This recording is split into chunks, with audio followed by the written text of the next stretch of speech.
आपको बताने जा रहे हैं क्या है ऑपरेशन ईगल।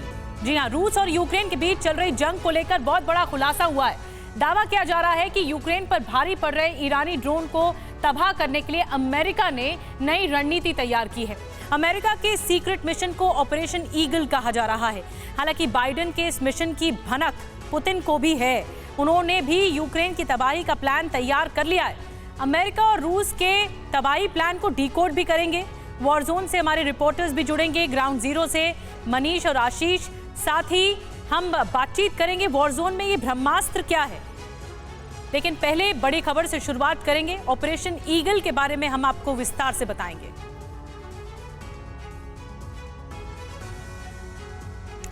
तो ब्रेकिंग न्यूज ये है कि अमेरिकी मीडिया के हवाले से बड़ी खबर मिल रही है। यूक्रेन में काम नहीं कर रहे कई अमेरिकी तोप और हथियार। यूक्रेन को दी गई कई तोप और बंदूकें क्षतिग्रस्त हो गई हैं। क्षतिग्रस्त तोपों बंदूकों ने बढ़ाई अमेरिका की चिंता। तो ये सनसनीखेज खुलासा हुआ है। कई तोप और बंदूकें क्षतिग्रस्त हो चुकी हैं यूक्रेन में, जो अमेरिका ने यूक्रेन को दी थी, और अमेरिका इससे चिंतित है।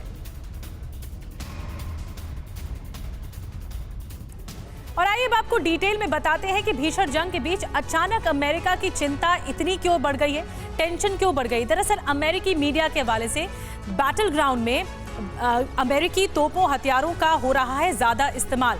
ये अमेरिकी मीडिया के एक रिपोर्ट में खुलासा हुआ है। इसके बाद ज्यादा इस्तेमाल से जल्दी खराब हो रही हैं अमेरिकी हथियार, जो हैं वो जल्दी खराब हो रहे हैं। कीव में 350 से ज्यादा होवित्जर तोप काम नहीं कर रही हैं।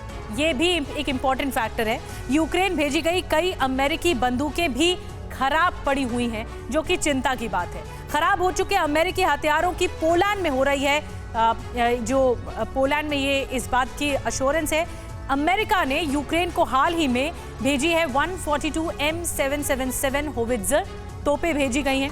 बैटल ग्राउंड में अमेरिकी 155 mm शेल भी तेजी से लगातार खराब हो रहे हैं। ये भी एक बड़ी खबर मिल रही है। और ये सब अमेरिकी रिपोर्ट में बताया गया है कि अमेरिका ने जो हथियार भेजे हैं वो दरअसल जल्दी खराब पड़ रहे हैं, और इसका असर ये हो रहा है कि यूक्रेन में जो हथियार पड़े हैं वो खराब हो चुके हैं। जल्दी से हम चलेंगे मनीष झा के पास। वो इस वक्त मॉस्को से हमारे साथ जुड़ रहे हैं।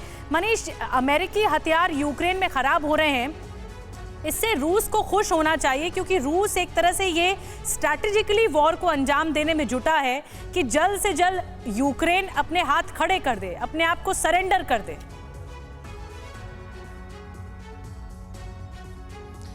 बिल्कुल निधि, देखिए रूस वाले तो यही कह रहे हैं कि जरा अंदाज़ा लगाइए कि यही जानकारी अगर रूसी हथियार के बारे में होती तो पूरी दुनिया में कितनी हाय तौबा मची होती और रूस के हथियार का और रूस का कितना मजाक बनता। देखिए, जिस बैटलफील्ड की हम बात कर रहे हैं वहाँ की सिचुएशन को संकेतों से अगर मैं बताने की कोशिश करूँ तो देखिए निधि, इस समय जहाँ पर की बर्फ़ नहीं हटाई जा रही है, बस अभी यहाँ पर लगभग घुटने भर की बर्फ़ हो गई है। इतनी बर्फ़ यहाँ पर है। मैं जहाँ पे खड़ा हूँ, चूँकि यहाँ रेगुलर रोज़ सफाई हो रही है तो यहाँ से बर्फ़ हट गया, लेकिन जहाँ बर्फ़ नहीं हटी है इतनी मोटी बर्फ़ है। दिनों दिन ये बढ़ता जाएगा। अमेरिकी हथियार जो काम करने यहाँ पर आए हैं, या मुझे लगता है दुनिया का कोई भी हथियार, उन्हें इस तरह के इस क्लाइमेट में काम करना पड़ेगा। उसमें कुछ काम नहीं करेंगे, कुछ खराब हो जाएंगे। इनकी रिपेयरिंग कैसे होगी? अगर ये काम नहीं कर पाएंगे तो इनके भरोसे जो सैनिक फ्रंट लाइन पर लड़ने गए हैं वो कैसे लड़ेंगे? और ऐसी स्थिति में भी अगर अमेरिका ये कहता है कि उनके हथियार दुनिया के सर्वश्रेष्ठ हथियार है, तो फिर सोचिए कि अगर रूस सिर्फ अपने हथियारों के बल पर ये लड़ाई लड़ रहा है तो ये बड़ी बात है। कुल मिलाकर अगर देखा जाए तो अभी फिलहाल यूक्रेन के सैनिकों को इस बड़ी समस्या का सामना करना पड़ रहा है।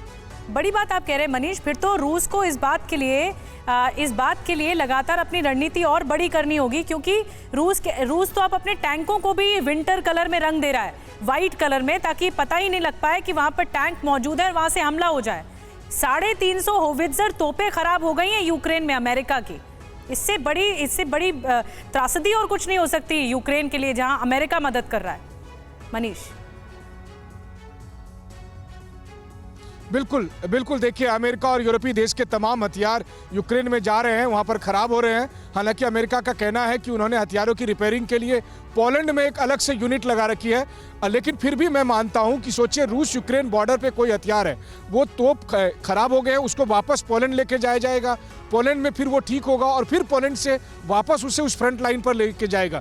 इस बीच में रास्ते में आते जाते उसे रूस की मिसाइलों का भी सामना करना है, क्योंकि लगातार रूस भी उन जगहों को ट्रैक कर रहा है और उन पर लगातार हमले कर रहा है। इस तरह की चुनौतियों के बीच में ये लड़ाई लड़ी जा रही है।